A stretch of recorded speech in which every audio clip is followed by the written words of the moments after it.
पुंगलुरु नाम के गांव में सत्यम नाम का एक आदमी रहता था। वो उधार लेने के लिए पड़ोस के गांव जाकर लौट रहा था। तभी रास्ते में कुछ लोग एक चुड़ैल को पीट रहे थे। ये देखकर सत्यम उन्हें रोकते हुए कहता है, रुको रुको, क्यों उस चुड़ैल को मार रहे हो? क्यों मार रहे हैं? चुड़ैल है इसलिए मार रहे हैं? चुड़ैल है तो मारना क्यों? इसने किसी को तकलीफ पहुंचाई है क्या? नहीं पहुंचाई, लेकिन चुड़ैल तो है ना, इसलिए मारना पड़ेगा। यदि सच में वो चुड़ैल की तरह होती तो तुम सब उसे मारना तो दूर, देखने से भी डरते। पर वो चुड़ैल अच्छी है, इसीलिए तुम्हारे मारने के बावजूद तुम लोगों को मारने की बजाय खुद भागने की कोशिश कर रही है। ऐसा कहते ही सब लोग वहाँ से चले जाते हैं। तब चुड़ैल कहती है, बहुत शुक्रिया दोस्त, तुमने उन लोगों से मुझे बचाया। मैं चुड़ैल हूँ, पर अच्छी चुड़ैल हूँ। भूत के ऐसे कहने पर सत्यम, तुम्हें देखकर सब डर जाते हैं ना, तो फिर तुम दिन में क्यों घूमती हो? क्या करूं, कुछ काम करना चाहती हूँ। काम के लिए बाहर निकली तो ये लोग मेरे पीछे लग गए। ठीक है, मेरे गांव चलो, मैं तुम्हें काम में लगवा दूंगा। ऐसा कहकर वो उसे अपने साथ अपने गांव ले जाता है। एक गोदाम में रात के वॉचमैन की नौकरी लगवाता है। तब दय्यम कहती है, बहुत धन्यवाद सत्यम, तुमने मुझे जीने का रास्ता दिखाया। इस तरह चुड़ैल सत्यम को धन्यवाद देती है। थोड़े दिन बाद अचानक एक दिन सत्यम का एक्सीडेंट हो जाता है। उसके दोनों पैर काम करना बंद कर देते हैं। वो कोई भी काम करने लायक नहीं रहता। उसके परिवार पर मुसीबत आ जाती है। चुड़ैल को ये सब पता चलता है। तब चुड़ैल सत्यम के पास आकर, तुमने मेरी सहायता करके मुझे रास्ता दिखाया। आज तुम्हारा परिवार मुसीबत में है। मैं सहायता करना चाहूँ तो भी मेरी मेहनत और कमाई बहुत कम है, हम सबके लिए कम पड़ेगी। मैं सोचती हूँ तुम कोई व्यापार शुरू करो तो मैं दिन भर तुम्हारी सहायता करूँगी। मैं तुम्हारा काम संभालूंगी, रात को मैं अपना काम करूँगी। ऐसा कहती है। ये सुनकर सत्यम की पत्नी कहती है, तुम अच्छी चुड़ैल हो पर सहायता कैसे करोगी? तुम्हें साथ देखकर लोग हमसे भी तो डरने लगेंगे ना, तब क्या करोगी? एक काम करूंगी, वैसे भी गर्मी आने वाली है, तुम गन्ने का रस बेचना शुरू करो। मैं अपने पास के पैसों से तुम्हारा व्यापार शुरू करवा दूंगी। दिन भर मैं किसी को दिखाई दिए बिना गन्ने का रस निकाल कर दे दिया करूंगी। तुम दोनों पति पत्नी बेचकर पैसे कमाना।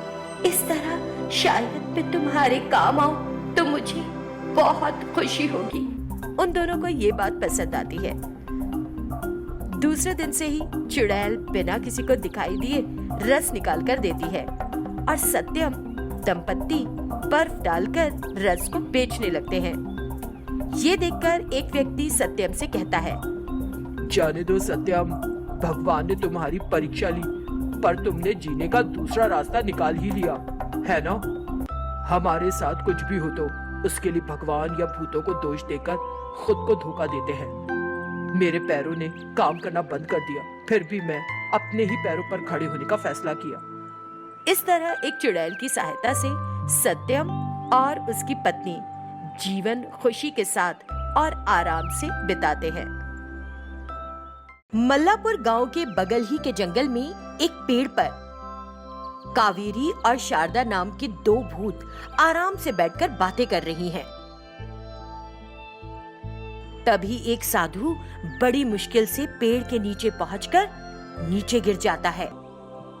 भूख भूख, प्यास प्यास कहते हुए साधु तड़पने लगता है। पेड़ पर बैठी दोनों भूतनियों को साधु दिखाई देता है। देखो, वहां देखो शारदा, कोई साधु महात्मा लग रहा है, चलो चलकर देखें।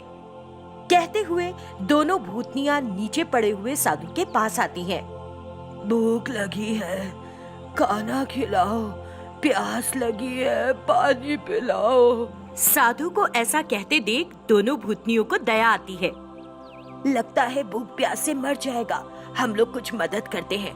तुम जाकर खाने को फल लेकर आओ, मैं पीने को पानी लेकर आती हूँ। जाओ। होश में तो हो कावेरी, हम भूत हैं।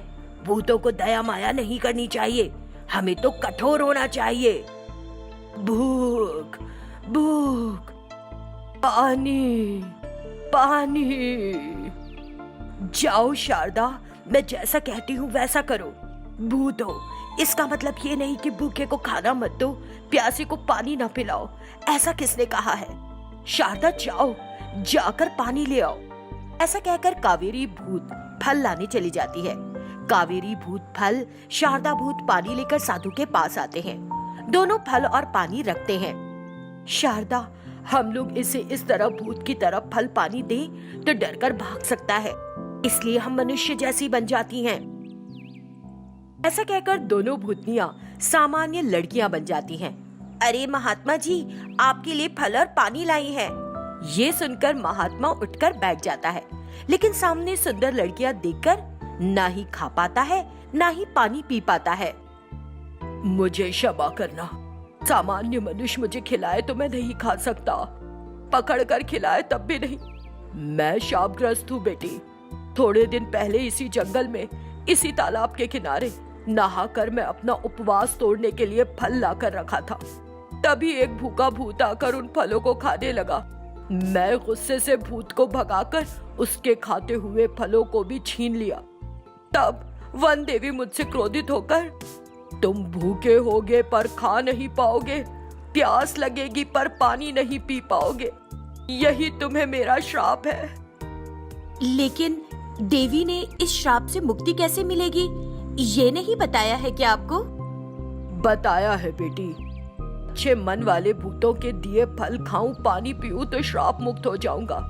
दया करके तुम्हारे द्वारा लाए हुए फलों को मैं नहीं खा सकता, इन्हें ले जाओ। ऐसा कहते ही कावेरी और शारदा फिर से भूतों में बदल जाती हैं। भूतों को देखते ही साधु फल खा लेता है। फल खाते ही श्राप मुक्त होकर उनकी शक्तियां वापस आ जाती हैं। तुम लोग दयावान भूत हो, इसलिए मैं श्राप मुक्त हो पाया। तुम में से एक सोना देने वाला भूत, दूसरा धन देने वाली भूत के नाम से प्रसिद्ध हो जाओगी, ऐसा वरदान देता हूं मैं तुम दोनों को। ये कहकर महात्मा गायब हो जाते हैं। इस तरह दिन बीत रहे हैं। उसी गांव में राजैया नाम का एक गरीब आदमी अपनी बेटी के ऑपरेशन कराने के लिए बहुत लोगों से रुपए मांगता है, पर कोई नहीं देता।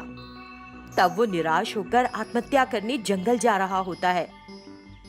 वो एक पत्थर पर बैठकर दुखी हो रहा है। उसे देखकर दोनों जादुई भूत उसके पास आकर उसका दुखड़ा सुनकर एक भूत धन और दूसरी भूत सोना देती है। धन और सोना लेकर राजैया बेटी का ऑपरेशन करा के उसकी शादी करा देता है। दोनों भूत बड़ी खुश होती हैं।